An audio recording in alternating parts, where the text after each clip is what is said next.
Olá, minhas irmãs. Sejam muito bem-vindas a esse momento, né? Vamos passar aqui 40 dias aprendendo com esse livro, né? Uma Vida com Propósitos. E nesse livro ele é dividido em 40 capítulos e cada capítulo deve ser feito a leitura por dia. E essa é inclusive a sugestão do autor, que cada capítulo seja lido por dia, né? Que o versículo seja inclusive memorizado, o versículo para aquele dia, e que você faça anotações. É importante que você adquira o livro, eu vou deixar o link aqui na descrição desse vídeo, porque ele é muito bom, é para você fazer as suas anotações, é para você botar aqui o que você pensa, né? Tem algumas perguntas que você vai colocar as respostas. Então, na verdade, é um caminho, né? Esses 40 dias, um caminho para você descobrir o seu propósito. E durante esse caminho, o foco é, né? A pergunta que todo mundo já deve ter feito, inclusive, como eu falei para vocês, meu filho de 9 anos já fez também, mas por que a gente existe? Por que eu tô aqui? Né? E esse livro ele traz exatamente isso. Para que eu estou aqui? Por que eu nasci? Por quê? Qual o propósito disso? E eu quero começar já falando para vocês algumas coisas que eu sublinhei e que são muito importantes para a nossa reflexão. E logo de título ele vai dizer: você não é o foco. Exatamente. Muitos livros de autoajuda, muito coach, muita gente por aí fala: olhe para dentro de si e você encontrará as respostas. Isso é uma mentira. E esse é exatamente o ponto. Nós não somos o foco. E ele traz um exemplo muito claro que qualquer pessoa consegue entender. Se entregarem na sua mão uma invenção e deixarem com você, você sem manual, você sem saber como usar, ele não vai ter serventia nenhuma. Exatamente assim somos nós. Nós precisamos da ajuda do nosso Criador, do nosso fabricante, para entender por que estamos aqui, né? Muitos filósofos, muitas pessoas já tentaram responder essa pergunta do porquê eu existo. E praticamente todos eles falharam nessa resposta, porque e muitos até desistiram, inclusive, justamente porque a gente só consegue essa resposta através de uma revelação. Por isso, somente o nosso Criador, que é Deus, consegue nos responder essa pergunta. É através de revelação. Não é olhando para dentro de si, não é com livro de autoajuda, é justamente buscando no nosso fabricante o porquê de estarmos aqui. E isso é através do relacionamento com Deus, é através da oração. E a gente sabe que Deus fala, a gente só precisa mesmo ter um relacionamento com Ele para conseguir ouvir. E o autor destaca que é impossível você encontrar o seu propósito de vida olhando para si mesmo. Outra coisa muito importante que ele fala é: você só existe porque Deus deseja que você exista. Você não é um acidente. Você não está aqui porque não tem jeito, você nasceu. Você está aqui somente porque o Senhor queria que você estivesse aqui. Então ele desejou você antes mesmo da concepção, antes mesmo que você estivesse no ventre da sua mãe. O Senhor já desejava que você estivesse aqui. E ele destaca também que cada propósito é individual. Você não escolhe o seu propósito, você nasceu com aquele propósito. Você só precisa descobrir qual é esse propósito, porque ele encaixa exatamente em você. Nós fomos feitos por Deus e para Deus. É por isso que muita gente hoje está sem identidade. Ela não sabe o que ela é, às vezes ela quer ser de um sexo diferente, ela já quer se comparar a um animal. A falta de paternidade de Deus, né? A falta de paternidade também humana, faz com que as pessoas se afastem da paternidade de Deus e sem Deus elas não conseguem a identidade, elas não sabem quem elas são e por isso elas vivem perdidas, tentando ser alguma coisa que elas acham que está dentro delas, quando na verdade ela precisa do Criador para descobrir por que ela foi feita e para que ela foi feita. E tem uma frase aqui que eu quero ler para vocês. Viver quer dizer deixar Deus usá-lo para os propósitos dele. Não é você que usa Deus para os seus propósitos. Ele que te criou para o propósito dele. A gente vê, né, muitos famosos, muitas pessoas que conseguiram alcançar o sucesso e muitas delas ainda continuam vazias por falta de propósito, porque elas ficaram obcecadas por conseguir aquilo que elas queriam, seja conseguir ser um jogador de futebol ou um apresentador de televisão ou até mesmo um youtuber, não sei, coisas desse século, né, dessa nossa época. Mas quando elas conseguem alcançar todas essas coisas e o sucesso que elas tanto queriam, o vazio existencial vem, porque ter não é importante, mas ser, sim. E para ser, você precisa entender quem é Deus e quem você é.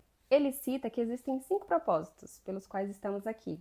E aí, no decorrer desses dias, a gente vai descobrir quais são esses 5 propósitos. Não é sobre psicologia moderna, não é sobre coisas desse século, porque nós fomos fabricados lá na antiguidade, né? Lá na eternidade.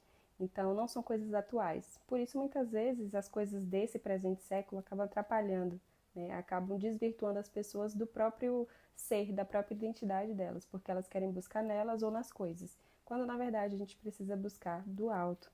Então, é no relacionamento com Jesus que a gente consegue entender a nossa identidade.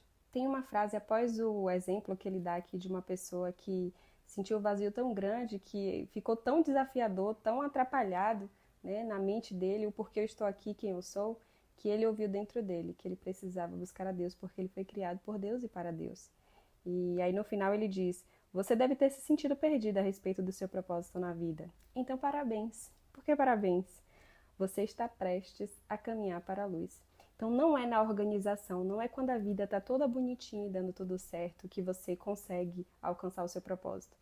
A maioria das vezes vai ser no meio da bagunça, você aprendendo com o Senhor o porquê daquela bagunça, conseguindo organizar e alcançando esse propósito. E no final, que existe uma reflexão, né, um versículo para você memorizar, é o seguinte. Primeiro, você não é o foco, lembre disso. O foco é o seu Criador. E o versículo para memorizar é: pois tudo, absolutamente tudo, acima e abaixo, visível e invisível, tudo começou nele e nele encontra propósito. Isso está lá em Colossenses 1,16, né? Ele fez uma paráfrase. E aí vem uma pergunta para você meditar. Apesar de todos os argumentos ao meu redor, como posso me lembrar de que a vida é, na verdade, viver para Deus e não para mim mesmo? Como é que eu posso entender, vendo tudo ao meu redor, ou tudo que eu já passei, ou tudo que eu vi pessoas passando? Como que eu posso entender que tudo isso tem a ver com Deus, com viver para Deus? E agora eu quero falar com você, minha irmã, que está vivendo essa turbulência desse deserto, que está vivendo tantas situações.